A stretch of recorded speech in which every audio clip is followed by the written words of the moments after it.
Você ouve Sem Medo de Ser Feliz, promovendo a elevação do sentir. Sem Medo de Ser Feliz. Apresentação do orador, médium e escritor José Carlos de Luca. Sem medo de ser feliz.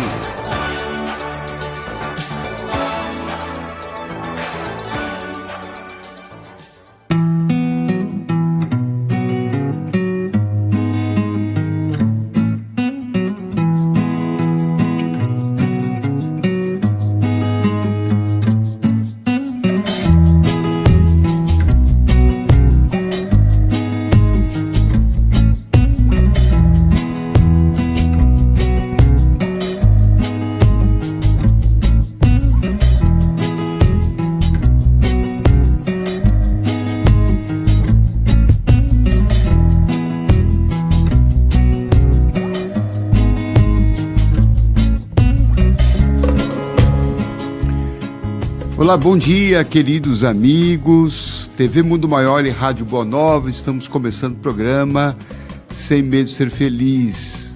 Uma alegria imensa estar na sua companhia, ter a sua audiência, a sua participação em nosso programa, nas mais diversas formas de sintonia, tanto pela rádio, como pela TV, como pelo YouTube, também pela transmissão nossa no Facebook, pelas retransmissoras da programação espalhadas em todo o Brasil.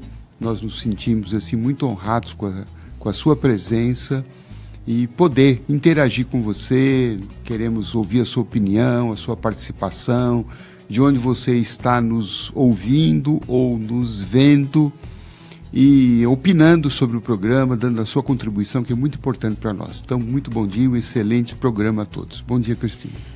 É isso mesmo, pessoal. Sejam todos bem-vindos, o pessoal que nos ouve através da rádio, que nos vê pela TV Mundo Maior, o pessoal que nos acompanha no Face, sempre pessoas simpaticíssimas, agradáveis, nos mandando assim vibrações de energias muito positivas, o pessoal do WhatsApp, sejam todos muito bem-vindos. E também o pessoal que nos ouve na reprise, toda terça-feira, continuamos às 21 horas com vocês.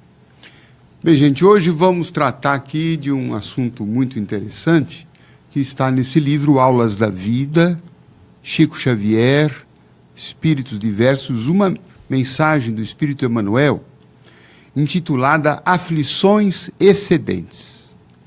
Essa mensagem me chamou muito a atenção, porque o Espírito Emmanuel traz uma informação, vamos dizer assim, ao mesmo tempo preocupante, um alerta para que a gente possa eventualmente mudar alguma coisa no nosso comportamento para não incidir naquilo que ele vem constatando. Ele que está no mundo espiritual, ou pelo menos estava quando escreveu essa mensagem, dizem que até já está reencarnado, mas quando ele escreveu essa mensagem no mundo espiritual, ele disse o seguinte, preste atenção: diariamente batem às portas do além aqueles que abreviaram a cota do tempo que poderiam desfrutar na Terra, adquirindo problemas da desencarnação prematura.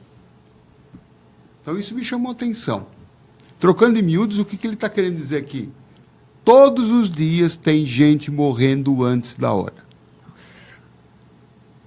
Todos os dias batem as portas do além aqueles que abreviaram a cota do tempo que poderiam desfrutar na Terra. Então, aquele negócio, aquele ditado que diz assim, ninguém morre na véspera, olha, nem sempre isso é uma verdade.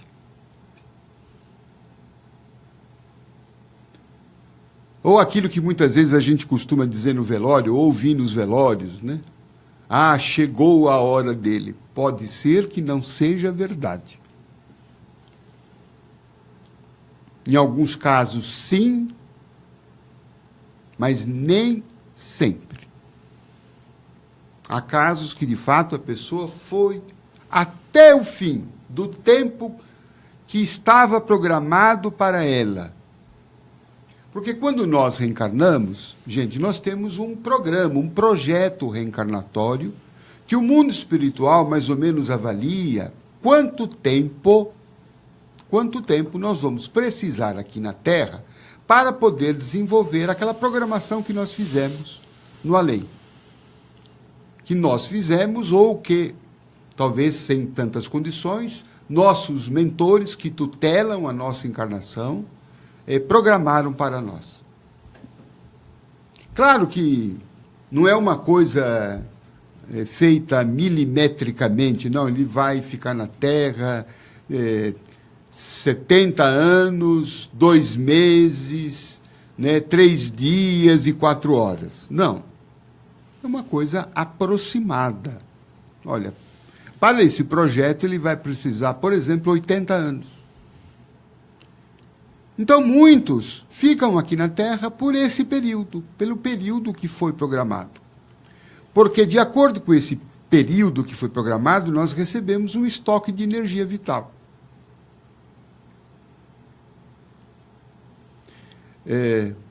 Então, quando aquela energia vital se esgota, provavelmente, então, a energia física, a doença se instala e, então, ocorre a desencarnação. Até aí, tudo bem. Mas o que Emmanuel está falando, ele está falando de uma coisa diferente. Ele está falando daqueles que voltam antes da hora, que tinham uma determinada programação, por exemplo, vamos aqui dar o exemplo, 80 anos, mas que desencarnou com 70, desencarnou com 55. Abreviou a passagem dele. Abreviou a passagem dele. Queimou aquela energia vital em outras coisas desnecessárias. Por isso que na obra Nosso Lar, quem a leu, o espírito André Luiz, quando chega no mundo espiritual, ele é rotulado de um suicida indireto. Por quê?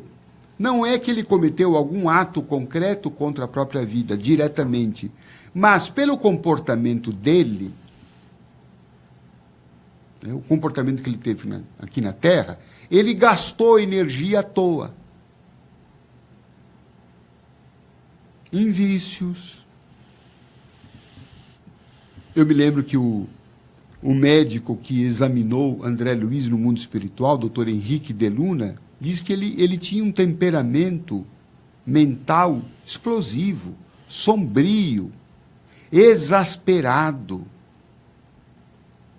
Ele habitualmente era uma pessoa explosiva, colérica,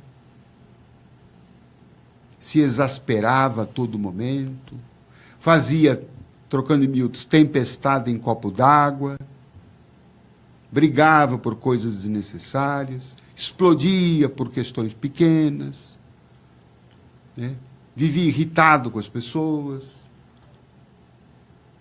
temperamento sombrio, muito preocupado, muito triste.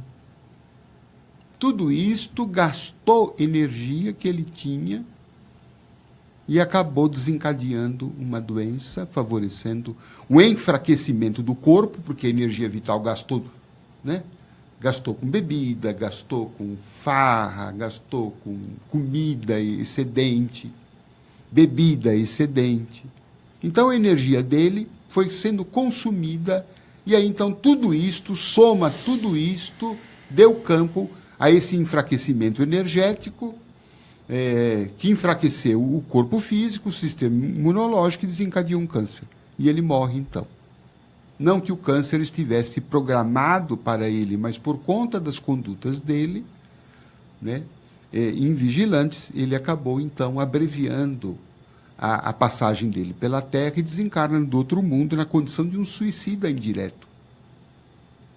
E Emmanuel fala que isso aqui não é só uma história de André Luiz, é uma história diária, que está ocorrendo diariamente. E pode estar ocorrendo com a gente. Não é, Cristina? Pode estar ocorrendo comigo, com você que está me ouvindo. Nossa, com todos nós. Não é com todos nós. E isso é preocupante para nós, porque a gente está perdendo vida, está perdendo encarnação. Uma encarnação que custou tanto para nós. Custou tanto arrumar uma vaguinha aqui no mundo terreno. Não é verdade? Uma programação encarnatória, ela é trabalhosa. Com as taxas de natalidade ainda caindo no mundo todo, ninguém quase mais quer ter filho. Em alguns países da Europa, as taxas de natalidade são negativas.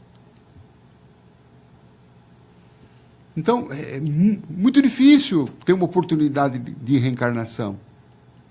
E o que Emmanuel está trazendo esse alerta, olha, tem muita gente perdendo essa oportunidade, porque está abreviando o tempo, está chegando adquirindo o problema da desencarnação prematura. Bom, por que nós estamos tocando nesse assunto? Para a gente refletir, fazer uma análise de nós mesmos, para saber o seguinte: onde é que eu estou gastando minha energia? Eu estou gastando a minha energia vital para construir coisas boas para a minha vida? Ou estou gastando a minha energia para destruir a minha oportunidade encarnatória? Eu estou queimando energia à toa. Não é? E onde que eu queimo essa energia à toa? Em vários campos. Tudo aquilo que é excedente, tudo aquilo que é excesso. Tudo aquilo que é excesso.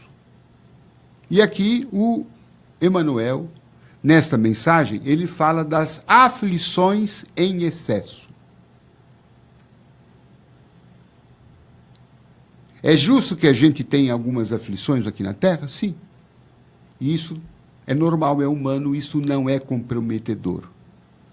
Mas quando essa aflição não tem uma justa causa, e quando ela é quase que um luxo, aí então começa a ficar preocupante.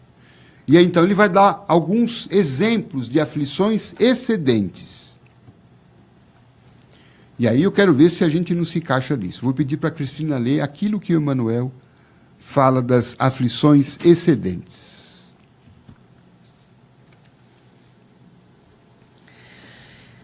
Aos que percebem salário compensador e desregram-se na revolta, porque determinado companheiro lhes tomou a frente no destaque convencional, muitas vezes para sofrer o peso de compromissos que seriam incapazes de suportar.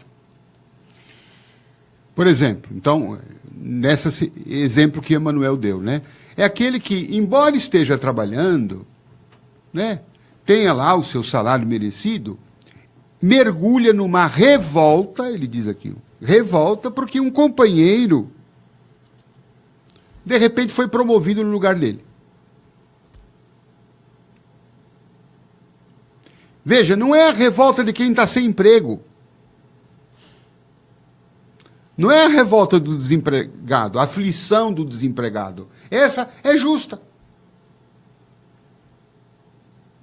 Se ela não for desesperadora, ela é justa, uma preocupação. Agora, o que é que ele está falando aqui da aflição excedente? Aquele que está empregado, recebe um salário compensador, mas se mergulha na revolta, porque um companheiro acabou sendo promovido no lugar que ele gostaria de estar. E ainda o Emmanuel compensa, e explica. Muitas vezes,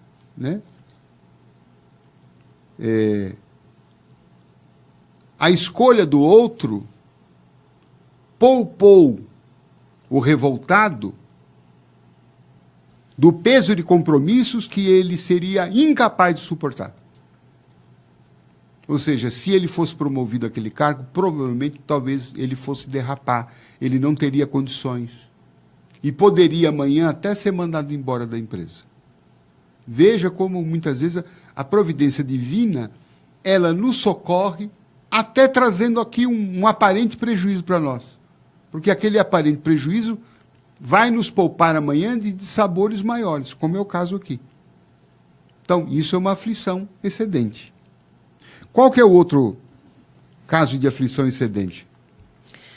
Aos que dispõem de excelente saúde, com atividades leves nos deveres comuns, arrepelando-se desgostosos por verem adiado o período de férias, quando, com isso, estão sendo desviados de experiências impróprias a que seriam fatalmente impelidos pelo repouso inoportuno.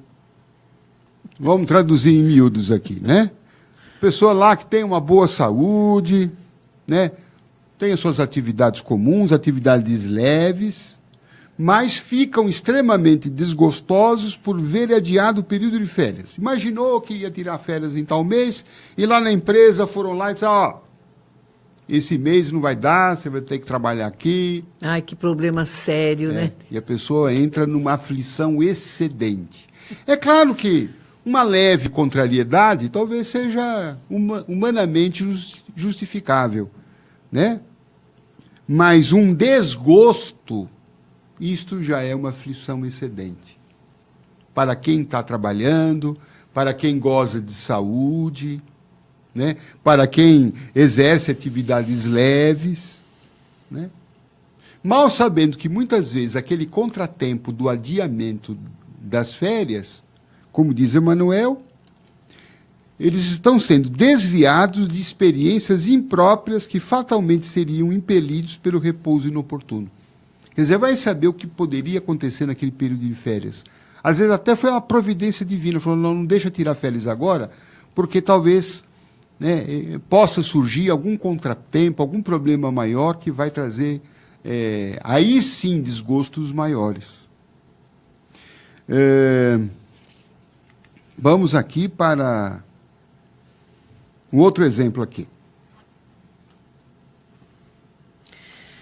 Aos que possuem recursos materiais suficientes ao próprio conforto e se lastimam, insones, por haverem perdido certo negócio que lhes conferiria maiores vantagens, dentro das quais talvez viessem a conhecer a criminalidade e a loucura.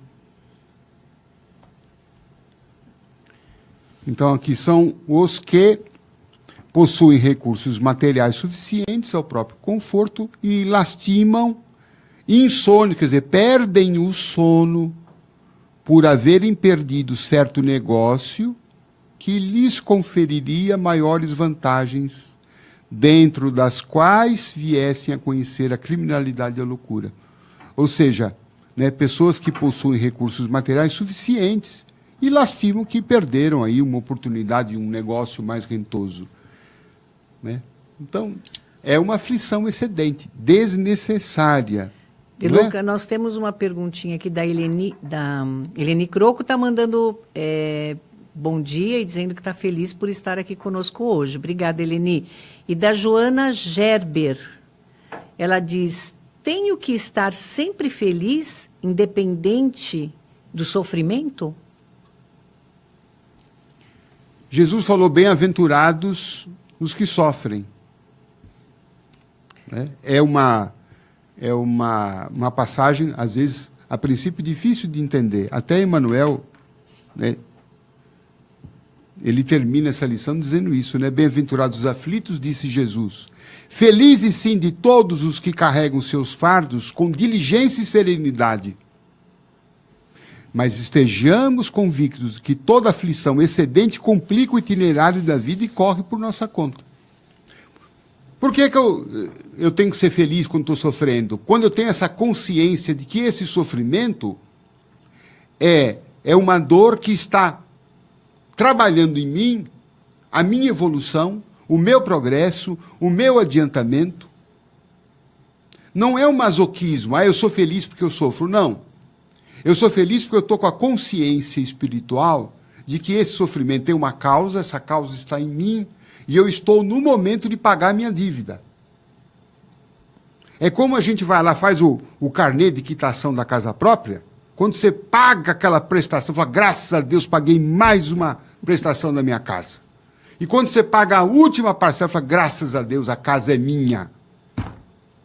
Não é isto? Esse é o felizes os que sofrem, porque sabem que estão quitando uma dívida. Né? Agora, os aflitos, sem essa consciência, né, esse, de fato, não consegue ser feliz. Não sei se nós respondemos aí para a Joana, mas fica aí o debate em aberto. Vamos fazer um intervalo, né? Intervalo já agora. já nós voltamos.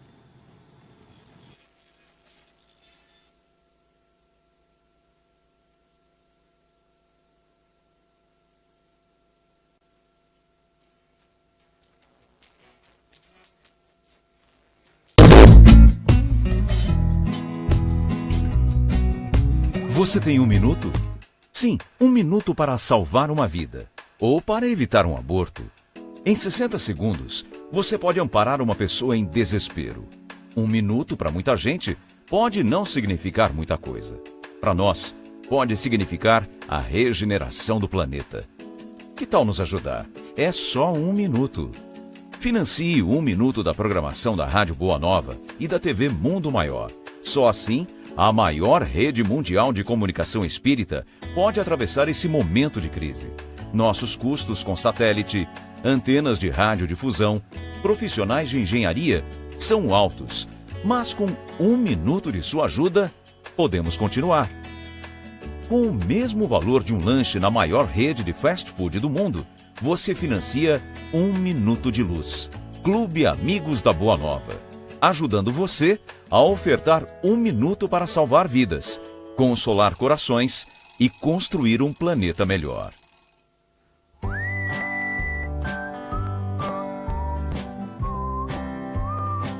Já está disponível na Mundo Maior um DVD que vai ajudar você a encarar a vida com mais leveza e responsabilidade. O DVD Espiritismo e Bem-Estar, Vencendo os Desafios, reúne as palestras do Dr. Rubens Cascapera Júnior e William Sanches. Cascapera é médico ortomolecular e aborda aspectos relevantes sobre o funcionamento do organismo feminino e suas fases sob a ótica do espiritismo. Já o comunicador William Sanches, especializado no desenvolvimento de potenciais e espiritualidade, trata do tema Jesus e a Arte de Vencer Desafios. Acesse www.mundomaior.com.br ou ligue agora para 0 operadora 11 4966 5775 e adquira o seu DVD agora mesmo. É a Mundo Maior ajudando você a se superar sempre.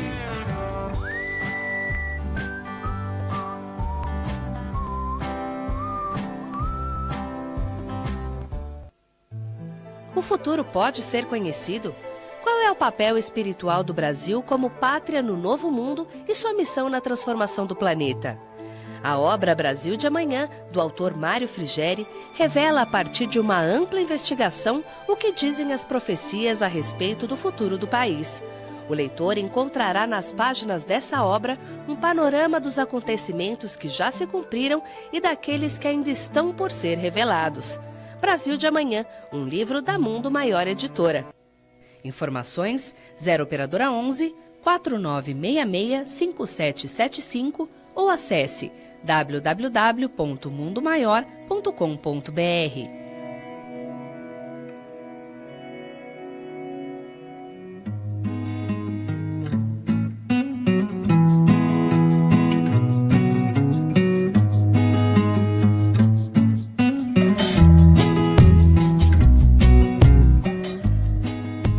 Estamos de volta, hoje conversando sobre uma mensagem do livro Aulas da Vida.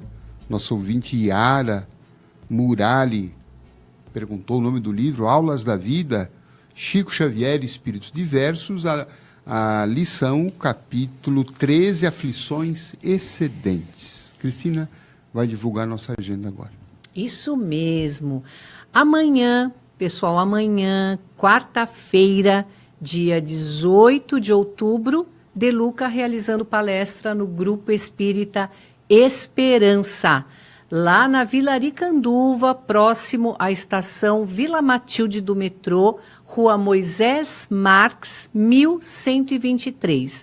Amanhã, 18 de outubro, quarta-feira, às 20h30. estejam lá conosco, com o Grupo Esperança, com o José Carlos De Luca. E, pessoal, outra novidade, dia 28 de outubro, convidamos a todos para estarem com a gente lá na Livraria Saraiva. Ó o motivo desse encontro, dessa tarde feliz que teremos lá. O Jardim da Minha Vida é o próximo lançamento, já está saindo do forno, né, De Luca? Esse livro tão bonito. Não é só a capa que é bonita, não, gente. O conteúdo dele é maravilhoso. Tudo para deixar o nosso jardim, o jardim da nossa vida, mais florido, mais feliz, mais alegre, mais espirituoso. Quer falar um pouquinho, De Luca, dessa obra que você está lançando agora? Eu acho que a gente poderia até aproveitar um pouco do gancho, né, do que Emmanuel está nos ensinando aqui, né? No fundo, Emmanuel está nos ensinando a cuidar bem do nosso jardim. Não é? Ou seja, não se aflija desnecessariamente, né? Não seja um revoltado, um rebelde sem causa. Isso. Não é? Não seja um ingrato. Às vezes a gente tem tantas coisas, né? E está revoltado por coisas pequenas. Por exemplo, aqui, ele dá um outro exemplo. Existem aqueles outros que se abastecem no guarda-roupa recheado e gritam contra o costureiro que se desviou do modelo encomendado.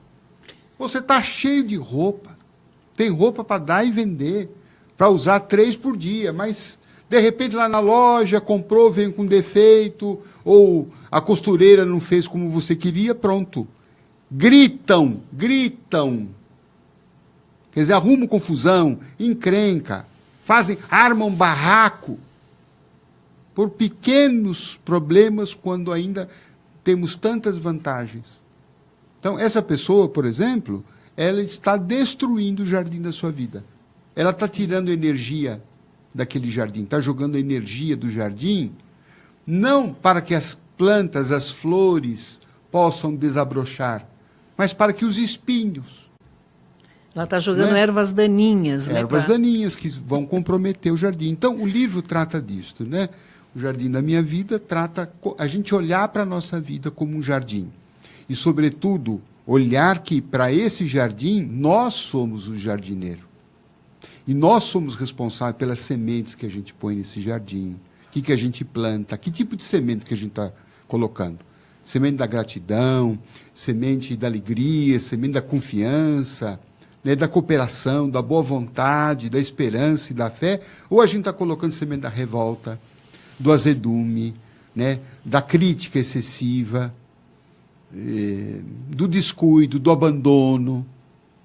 Tem tanta gente que está com o jardim abandonado, jardim descuidado, jardim largado, talvez esperando que alguém surja lá para tomar conta.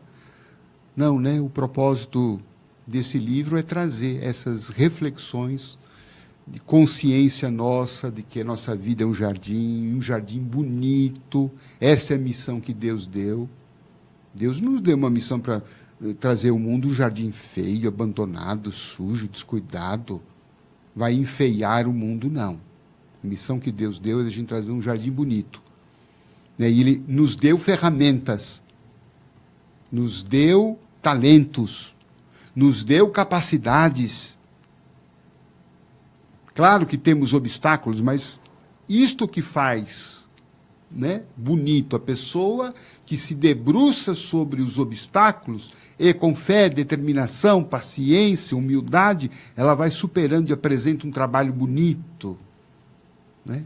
E é isso que eu quero mostrar com esse livro, para que você, reassuma o cuidado com o seu jardim, né? O livro tem reflexões, tem dicas, tem sugestões, tem propostas, para que você volte a se cantar pelo jardim da sua vida e tomar conta dele. Vai fazer muito bem a você e depois vai fazer bem ao mundo. Isso mesmo, pessoal. Então, anotem aí na agenda.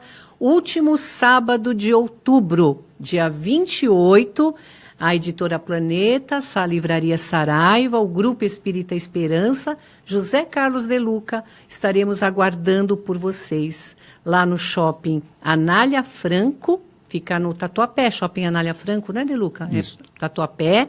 O endereço é Avenida Regente Feijó, 1739. A partir das 14 horas, estaremos esperando lá pelo seu sorriso, pela sua companhia e pelo seu abraço. Até o último abraço estaremos lá. Então, a partir das 14 até o último abraço, estaremos aguardando por vocês, por todos vocês. E a ideia também é de a gente fazer ali daquele local, né? Vamos fazer um lindo jardim ali. Mostrar às pessoas, mostrar ao mundo, já que a gente vai estar numa livraria, né, comercial, uma livraria na qual frequentam as mais diversas pessoas, que o livro espírita, ele pode contribuir para que a nossa vida se torne um jardim bem cuidado. Eu acho que uma das propostas de fazer um evento desse num espaço neutro, um espaço não espírita, é exatamente esse, né? Levar a força da mensagem espírita, da mensagem cristã, a um espaço neutro para que possa eventualmente chegar ao coração de muitas pessoas que talvez elas não vão chegar, não vão ter ainda a possibilidade, ou ainda tem muita resistência de chegar, de ir a um centro espírita, né? Eu conheço muitas pessoas que gostariam até de conhecer esses assuntos, mas tem muitos bloqueios, né? Verdade. Tem muita dificuldade de entrar no centro espírita e talvez nessa encarnação não vão entrar. Ali numa livraria aberta, a pessoa pode chegar, ela se sente mais à vontade, ela pode conhecer o livro, e isso que é importante. Não é tornar a pessoa espírita, mas que ela tenha o conhecimento de como o espiritismo, como a mensagem do Evangelho pode contribuir para que ela tenha um jardim bonito, né? Um jardim gostoso, um jardim florido, para encantar a vida dela e a vida de todos nós. Porque todos nós gostamos de ver um jardim bonito, né? De ver um jardim bonito, fica admirado, a gente fica até tocado. Extasiado. E esse é um dos objetivos do evento ali na Livraria Saraiva. Então, dia 28 de outubro, anota aí na sua agenda, a partir das 14 horas, hein? Esperamos por você.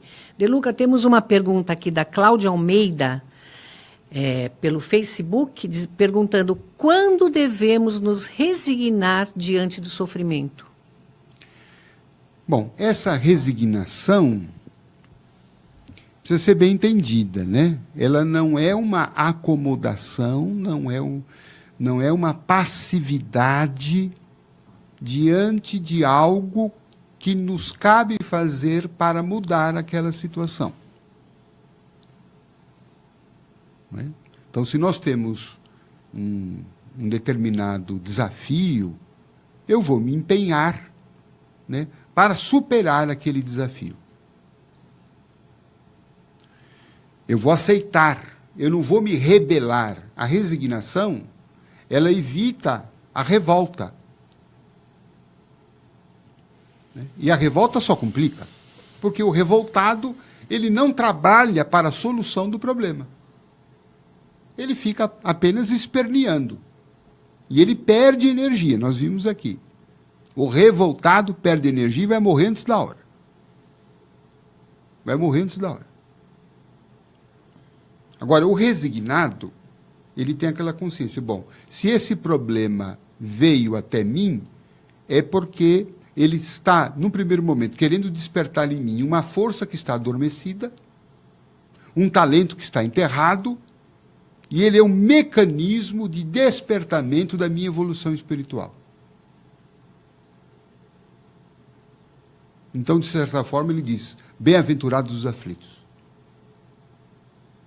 Puxa vida, eu estou com essa oportunidade agora de crescer. Crise é crescimento. Oportunidade de crescimento. Eu lembro que meus filhos, na infância, se queixavam muito de dor nas pernas. Acho que quem é pai e mãe deve ter passado pelo mesmo problema. Depois de levar a muitos pediatras, né, descobrimos com um deles dizendo assim: não, essa dor aí é dor de crescimento, o osso está crescendo e dá uma dor. Então, a dor moral, a aflição, ela também é uma dor de crescimento espiritual, que está nos convidando a esse crescer. Então, nós temos, então, essa consciência. Eu sou resignado porque entendo que isto é um processo natural do meu crescimento e vou trabalhar para solucionar esse problema. E quando esse problema for insolúvel, eu vou entender que, na verdade, o que precisa ser mudado não é o problema. O que precisa ser mudado sou eu. É a minha maneira de ver, a minha maneira de encarar, a minha aceitação.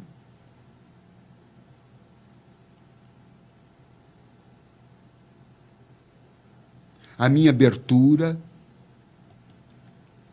Mudar o meu olhar sobre determinada situação. Sou eu que preciso mudar.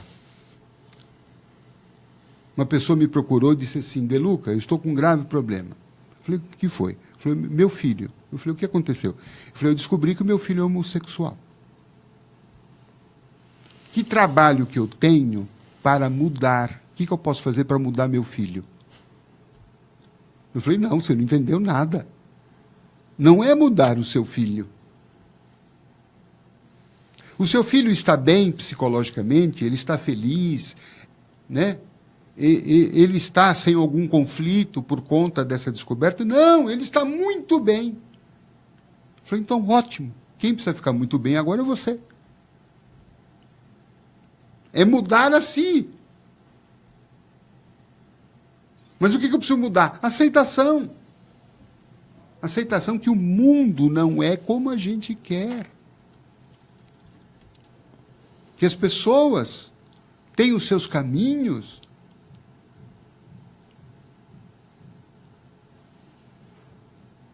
Nós precisamos mudar muitas vezes a nossa prepotência, a nossa arrogância, de querer que as coisas sejam do nosso jeito.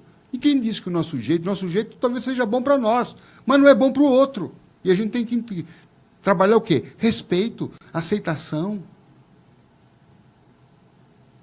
Abrir mão de estar no controle das coisas. Quem sou eu? Muitas vezes a gente quer brincar de Deus.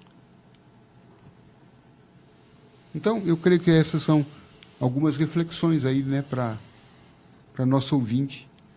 Eu esqueci o nome dela. É a Sandra? Cláudia Almeida. A Cláudia, né? Cláudia, espero que tenha trazido alguma contribuição para você. Vamos ver outros casos aqui de aflição excedente. Os que são donos de casa sólida e adoecem por não conseguirem reformá-la segundo seus novos caprichos. O pessoal mora numa casa boa, casa sólida, está tudo bem, a casa não está caindo. Mas, no momento, ela está sem condições financeiras de fazer uma reforma segundo os seus novos caprichos. Isso é uma aflição excedente. E olha o que ele fala aqui, pessoas que até adoecem por conta disso. Adoecem. Isso é uma aflição excedente. Estamos morrendo aos poucos, estamos nos matando. Os que desfrutam de um automóvel acolhedor, mas se inquietam por não poder trocá-lo de imediato pelo carro do último tipo. Está lá no carrinho, o carrinho está funcionando, está tudo bem, está legal, mas, de repente, né, a gente quer trocar de carro, quer um carro do último tipo, último modelo, e não pode, porque a situação financeira, naquele momento, não permite. E, ao invés da pessoa, né, ter um olhar de gratidão pelo carro que ela tem,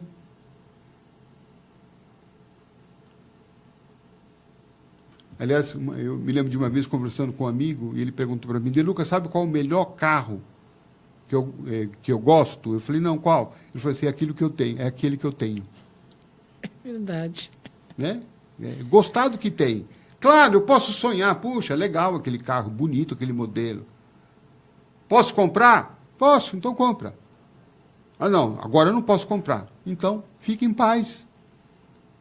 Fique em paz com o carro que você tem. Fique em paz. Goste.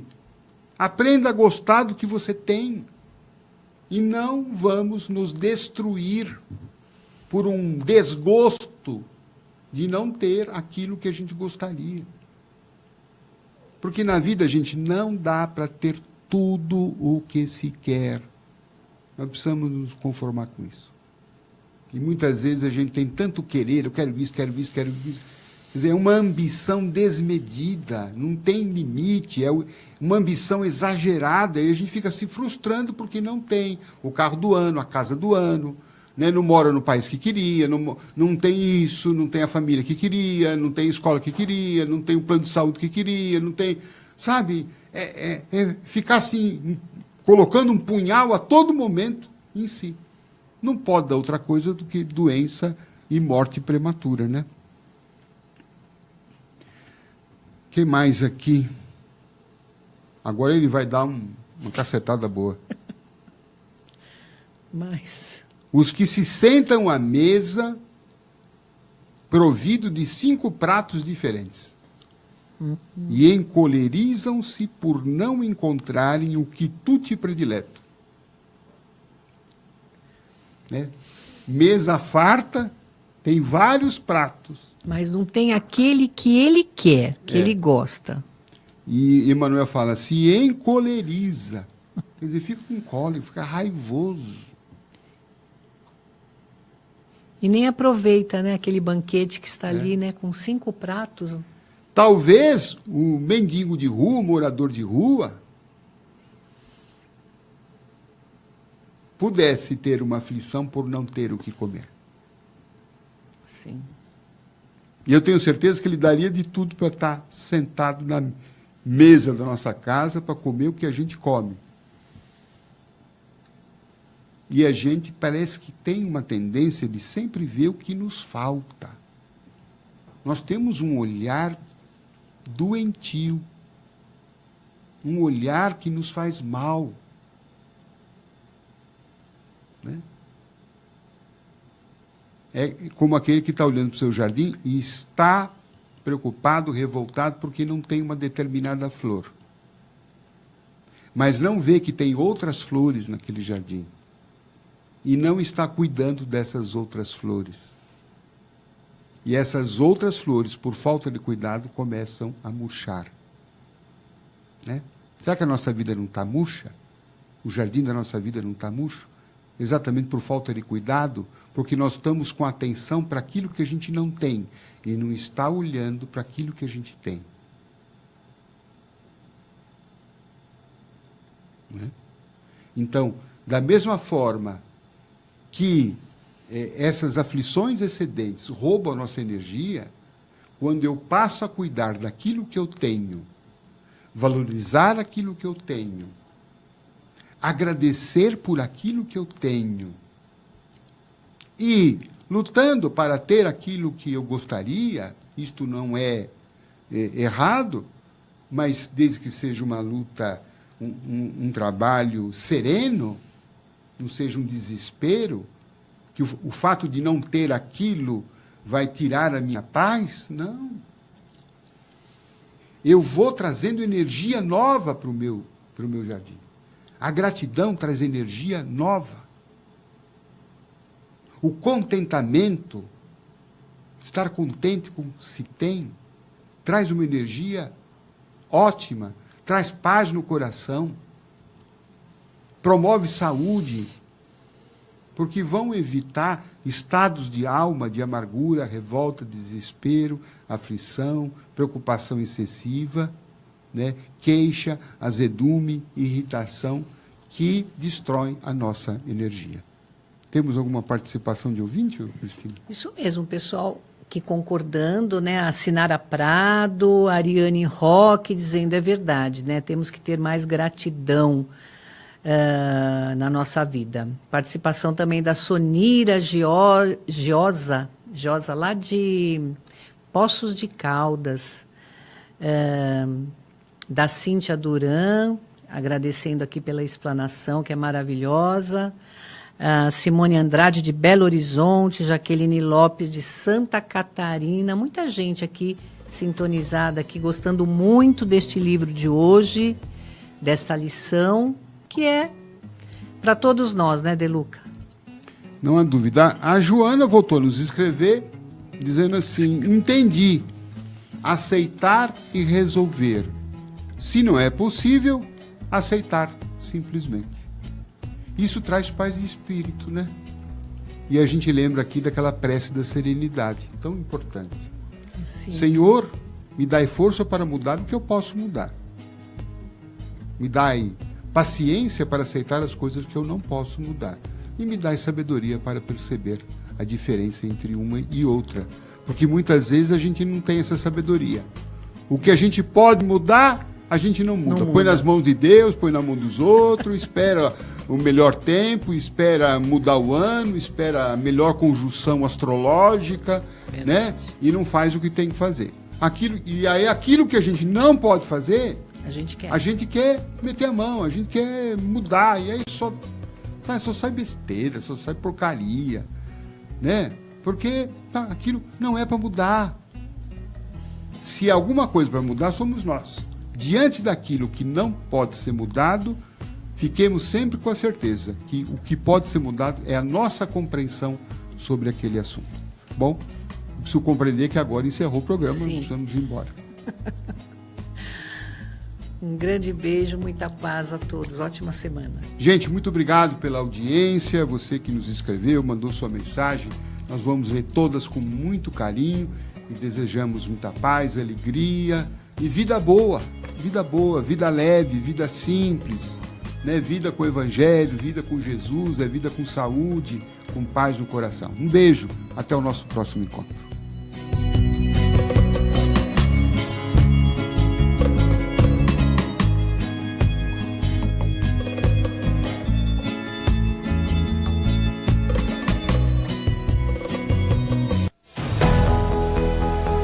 Termina aqui, Sem Medo de Ser Feliz.